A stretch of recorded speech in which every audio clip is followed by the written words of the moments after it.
Good evening. Today we'll be discussing Raspberry Pi Lesson 7.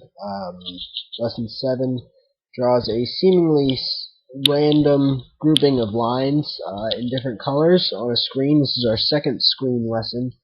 For screen lesson number 1, please refer to Raspberry Pi Lesson 6 on my blog, which created just a steady rolling stream of different colors. This creates very specific lines between two random points, which we'll see in a second. Lesson 7 is pretty extensive. If we look at our source folder, we have 7 different files that we're really using to complete this lesson. So we're going to focus on drawing and random, and that's really what we're going to try to talk through the most, because those are the 2 newest ones. We'll touch a little bit on main, but most of mailbox is similar to the mailbox in lesson 6. GPIO, frame buffer, and system timer have been used for the last couple lessons, which is why some of it's not commented out on my on my blog beneath.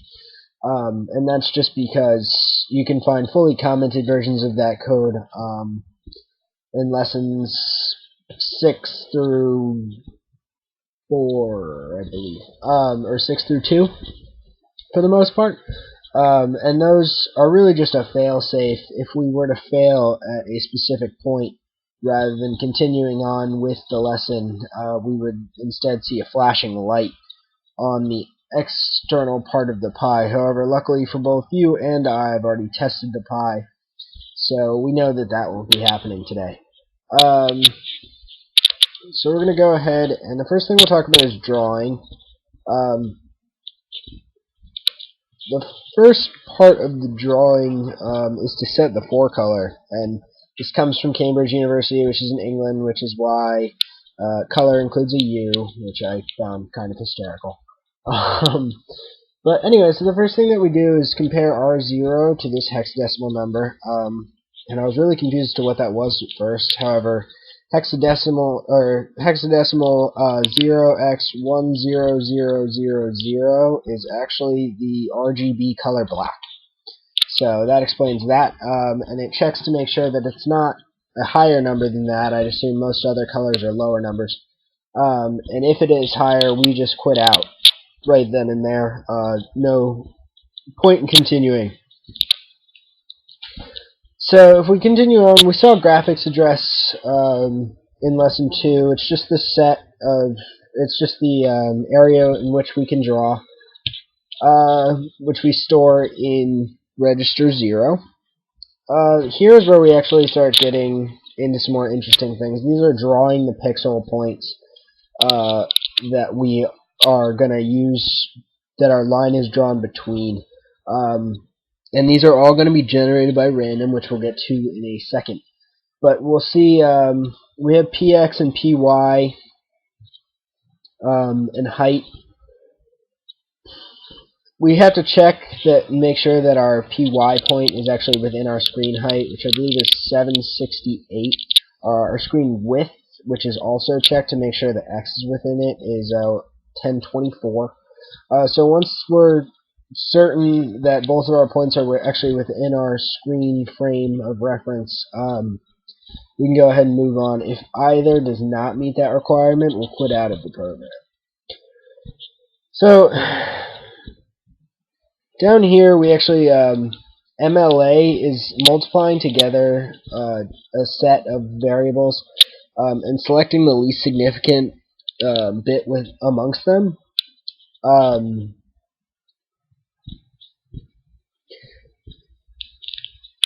And then, let's see, what else do we have going on here? So we set our colors, or we load our colors, and we only load them, or we only load a new color if it's different from the one that we were using before. But that's really just to draw the 2 dots. This is actually going to draw our line. As with every line, we're going to need 4 points of reference, which are the x and y coordinates of our first of our starting state, or our starting point, and the x and y coordinates of our ending state. Originally, we just pass all of those values off to, we give all of those values, the values that are in R0 and R1.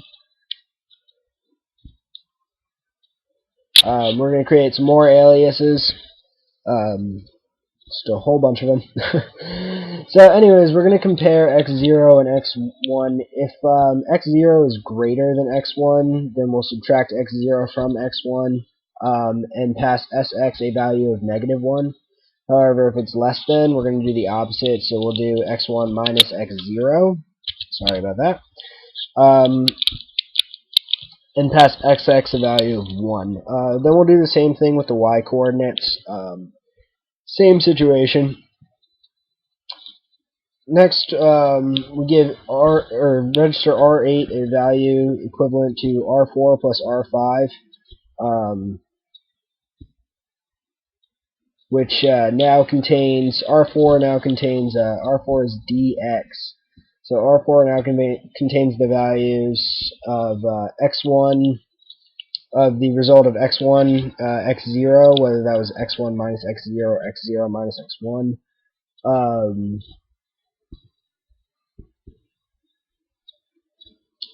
Plus R5, which is dyn, and that contains the values of the first of the first y, or of the y coordinates. Then we do the same, of the y coordinates. Sorry about that. We then add together x1 and sx, and y1 and sy. So we test to see if x0 and x1 are equivalent to each other. If they're not equal, then we'll go ahead and test y0 and y1. If either one of those two are equal to each other, then we just go ahead and we just pop everything and we start over. We'll just delete the whole stack, and then we'll pretty much just kind of cancel everything out. Assuming that doesn't happen, we go ahead and we move on, and we pass values to x0 and y0. We call draw pixel, which we saw above.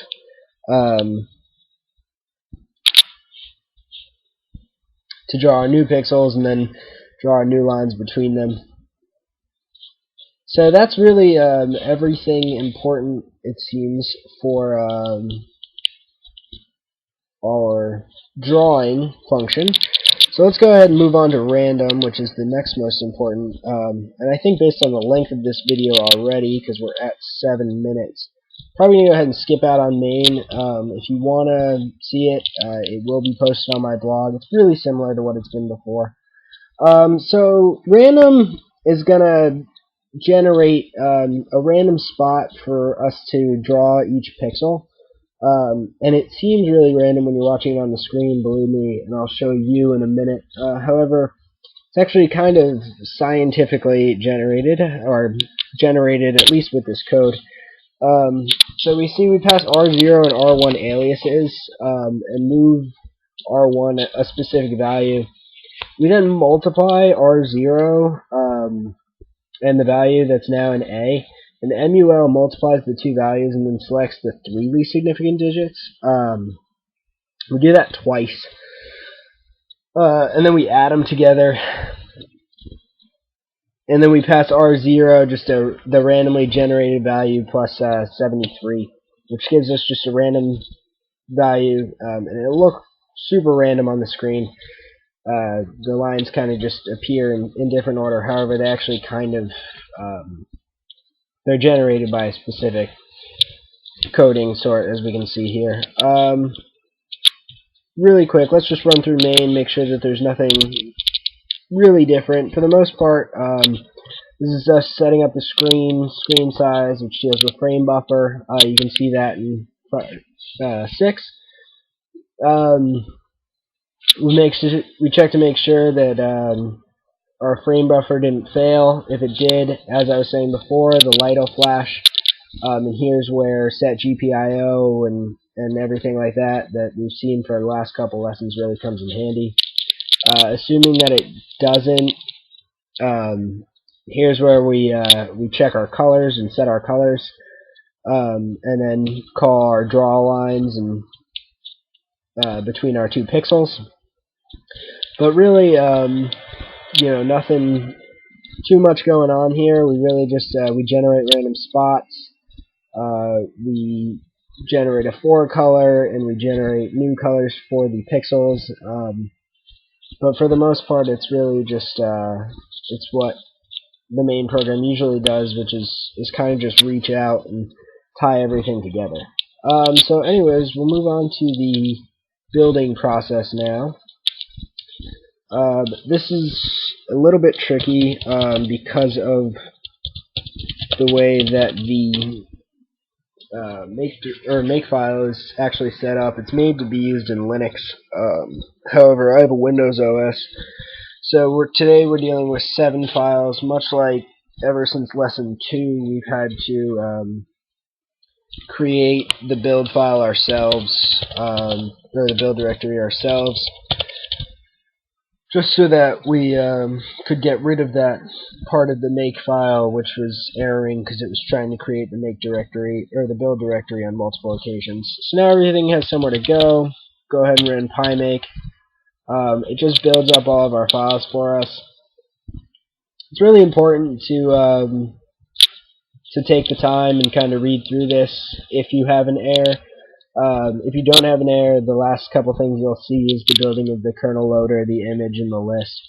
However, as you can see on my first try, I did have an error. One of my comments I just forgot backslashes in front of, so it was checking test if equal R2, R3 in mailbox.s. However, it was reading everything else and just reading garbage, so it aired out, and I had to go back in and fix that. So always make sure you double check. So anyways, we built our kernel image, and luckily our kernel image is already on our Raspberry Pi. So we'll go ahead and stop this video, and you can do the next one for our testing.